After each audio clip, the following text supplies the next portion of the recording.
Hello, Chris Green here with the Flood Insurance Guru. Today we're talking about pillar number 3 when it comes to flood insurance, and that's recovery, disaster recovery. You know, up until this point, we've talked about pillar number 1, which was preparedness, pillar number 2, which is response. So today we're talking about pillar number 3, recovery. So, what is recovery? Well, recovery is when disaster is over and the rebuilding begins.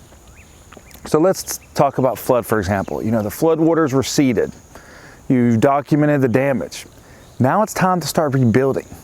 You know, this can be one of the hardest parts of recovering from a flood. You know, you've got through the response and all that.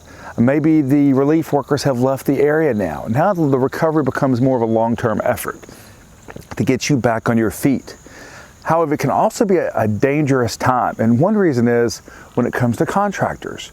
If you have a National Flood Insurance Program policy or FEMA policy, they have strict guidelines about how things have to be repaired. If they're not repaired properly, if they're not permitted, you could have to return the money to FEMA or the National Flood Insurance Program if it's not done right.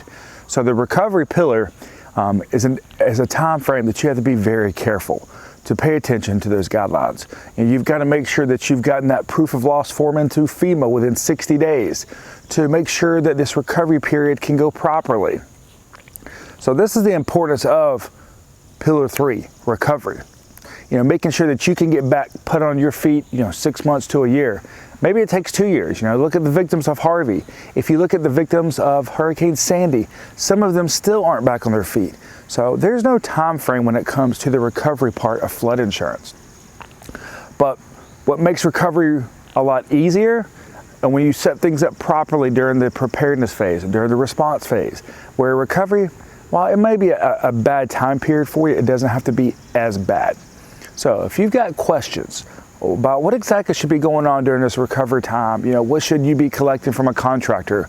What documentation do you need to be getting the FEMA or your private flood insurance company? Please reach out to us.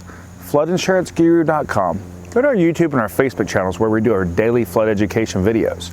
You can also give us a call, 205-451-4294. Remember, we have an educational background in flood mitigation, so we can help you understand flood risks like this one right here, help you understand your flood insurance options, and mitigating your property long-term to help you minimize flood premiums and the impact of flooding on your property. Thank you.